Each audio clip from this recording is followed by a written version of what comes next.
everybody, Sarah here at the Big Blue House Homestead. I'm in the kitchen because I'm going to make some simple herb butter today. Very easy and basic to do. I went out and I was weeding out a lot of my herb garden areas, and I decided, I have lots of herbs growing. I need to start using them up. I dehydrate a lot of my herbs and I cook a lot of them fresh, but there's other ways to preserve them. So I want to show you how I make herb butters. It's real simple and real easy, and just all you need is some butter and some fresh herbs. Simple as that. So let me show you what we're working with, and yeah, let's make some herb butter today. This will be good. Okay, so this is what I'm working with. I've got 3 sticks of softened butter. Mine is unsalted, but you can use the salted, doesn't matter, or you can add salt to it. I've got a clove of garlic fresh out of the garden. I've got some sage, some lemon balm, some thyme, some chives, a small sprig of rosemary, oregano, marjoram, nasturtiums, parsley, and tarragon. I think that's plenty to put in here. You could add more if you wanted or add less. It kind of just does the flavor you want. What I'm doing this for is basically to roast chickens or turkeys, or even to top on like a beef roast, things like that. This is going to be all the flavors that I want. So let me show you how I get this started. Okay, I need to prepare my herbs. Now, there's different ways that you can do this. You can use a nice knife, or you can use some herb scissors. And if you've never owned a pair of herb scissors, I recommend them. I mean, they're really funky. It's just a couple pairs of scissors stuck together, but they chop really good and you get small little bits. So if you find a pair of those, you can sometimes find them for like $3 and $4. Pick up a pair of herb scissors. They work nice. But with all these herbs, not all of them can be chopped as is, so I need to pull them all off the stems and get things ready. And I'm not going to use all of this thyme. I'm actually using some tonight. But I just come through and grab my thyme and pinch off the leaves. Some of this has gone to flour at the top, so I'm not going to use that part because I don't want seeds in my butter. But yeah, I'm just going to come through, make sure it's nice clean stuff.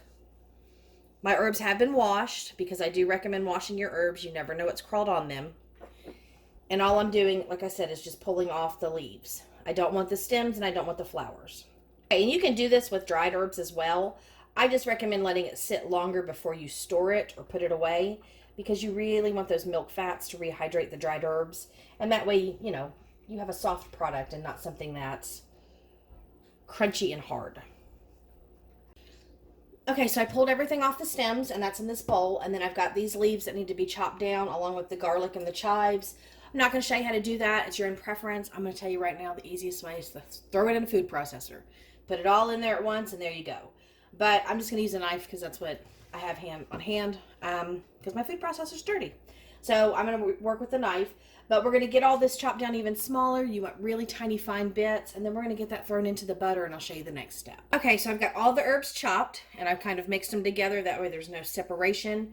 And then I went ahead and minced my garlic. Before I add this to my bowl, I like to whip my butter. So we're going to go ahead and just turn on the mixer and whip it up so that it's nice and smooth and fluffy. And I actually like to add a couple splashes of heavy whipping cream. It's what butter's made of anyway. And that just helps thin it down so it's not real clumpy.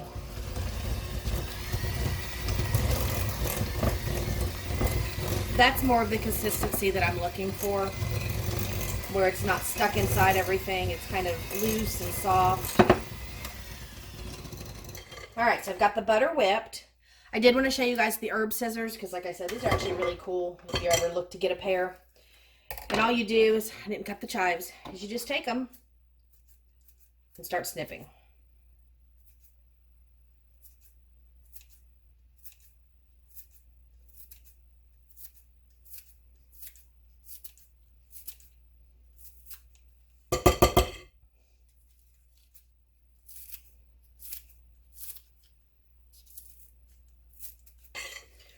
Let's see how nicely that chopped those up. So I've got chives in there already. I'm going to go ahead and add the garlic and the other herbs. And it's about a cup of herbs total. Just depends on how much you're getting from your garden. You can add less if you prefer it. But again, I'm using this for roasting chickens, so I want to put as much flavor on them as I can. So I've got all that done. And then we just, you got to add black pepper. I like to add a little bit of black pepper. Maybe about 1/4 teaspoon's worth. just a small amount. And you can add any other flavors at this point that you want, but I really just like the herbs, and the black pepper makes it really nice. Now I'm just going to blend this all together.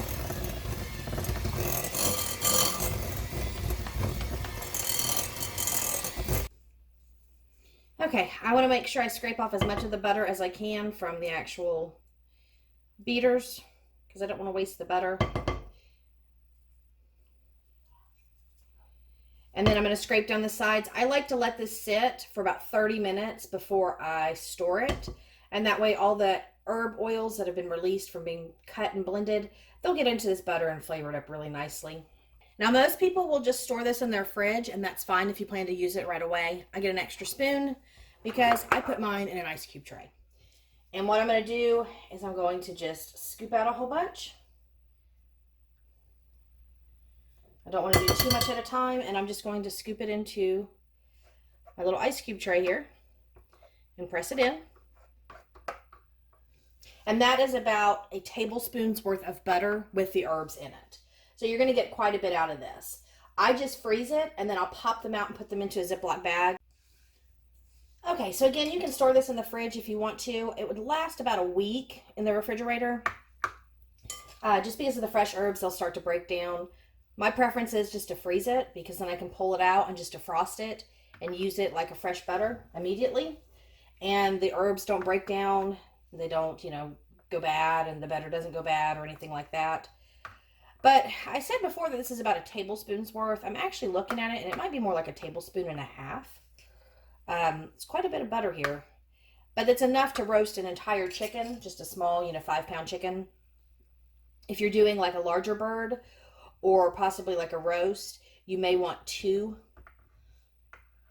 But all I ever do is take an ice cube out, and I put it onto a little plate, and I leave it in the fridge either overnight, or I put it on my counter for about, a good hour or so, and it will defrost. And then I can just spread that all over my bird, or under the skin, or in the cavities, or whatever I'm going to do with it. Okay.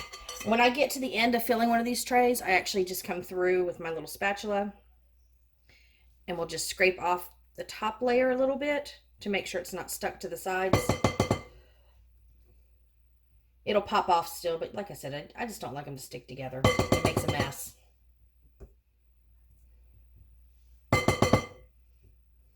And so I kind of just clean it up a little bit. But there we have it. A whole tray of herb butter. It takes about 2 hours to freeze. Pop them out, put them in a Ziploc bag, store them in your freezer, and then just pull them out to use them whenever you need to. If you're using them for sauteing, you can add them straight to the pan. But again, for birds or meats, you really want them to defrost first, and then rub them all over the meat when they are nice and soft again. All right, so I just wanted to share that because, like I said, I've got a lot of herbs coming in the garden, and I was trying to preserve them as many ways as I can. And this is one of my favorites because this flavoring with all the fresh herbs, the little bit of black pepper, the garlic that's added in, it is going to roast up a bird nicely. And if you've never made compound butters like this, give it a try. You're going to love it. You can do it with all sorts of fresh herbs from your garden. You can actually do it with dried herbs. You can do it with stuff that you buy from the farmer's market or the store. You can add all sorts of flavors in, just depending on what you like. I mean, you can even just put basil and garlic and seasoned salt, and there you go. You've got a nice compound butter. So that's it for today, guys. I just wanted to share that real quick, and I'm going to go because I'm going to get this in the freezer and go work back out in the garden. I will see you in the next one. Bye.